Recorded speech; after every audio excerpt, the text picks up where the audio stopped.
دعا کا کوئی رنگ نہیں ہوتا، مگر وہ رنگ ضرور لاتی ہے۔ موت وہ تیر ہے جو اپنے ہدف پر لگنے کے لیے کمان سے نکل پڑا ہے۔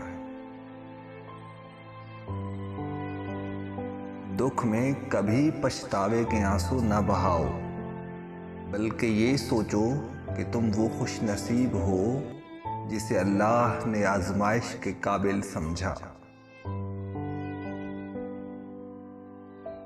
جب تمہیں تکلیف ہو اور دل افسردہ ہو تو دل میں رو لو، مگر زبان سے وہی الفاظ نکالو جو اللہ تمہاری زبان سے سننا چاہتا ہے۔ ہر بار قصور تربیت کا نہیں ہوتا، بعض اوقات کچھ رنگ صحبتوں کے بھی چڑھتے ہیں۔ طلب مار ڈالتی ہے اگر رب کے علاوہ کسی اور سے ہو۔ علم ایک درخت ہے، الفاظ اس کے پتے اور عمل اس کا پھل ہے۔ اچھی چیزوں میں خود کو مصروف نہیں کرو گے تو بری چیزوں میں خود ہی مصروف ہو جاؤ گے۔ دلوں میں فرق آ جائے تو تعلق نبھائے نہیں جاتے ہیں، گھسیٹے جاتے ہیں۔ جس کو شکر گزاری کی نعمت عطا ہوئی، اسے مزید نعمتیں حاصل کرنے سے کوئی نہیں روک سکتا۔ تعلق مختصر ہی سہی منافقت سے پاک ہونا چاہیے۔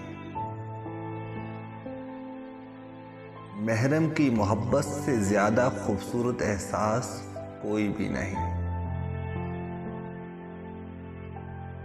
نیت صاف ہو جائے تو نصیب بھی بدلنے لگتا ہے۔ اپنی مانگی ہوئی دعاؤں پر یقین رکھو، وہ رحمان ہے، رد نہیں کرتا۔ عزت دو لیکن اتنی نہ دو کہ عزت ہی نہ رہے۔ دنیا میں انسان کو ہر چیز مل جاتی ہے، صرف اپنی غلطی نہیں ملتی۔ رو کر مانگ لیا کرو اپنے رب سے، اسے کسی کے رونے پہ ہنسی نہیں آتی۔ اپنی زندگی ایسے جیو کہ رب کو پسند آ جاؤ۔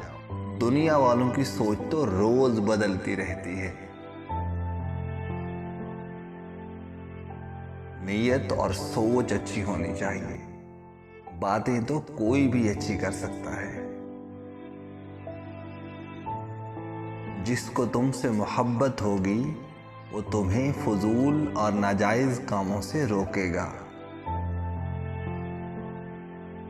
تم وہ مانگتے ہو جو تمہیں اچھا نظر آتا ہے، اللہ وہ دیتا ہے جو تمہارے لیے اچھا ہوتا ہے۔ حرام کی کمائی اگرچہ شکلیں نہیں بگاڑتی، لیکن نسلیں ضرور بگاڑ دیتی۔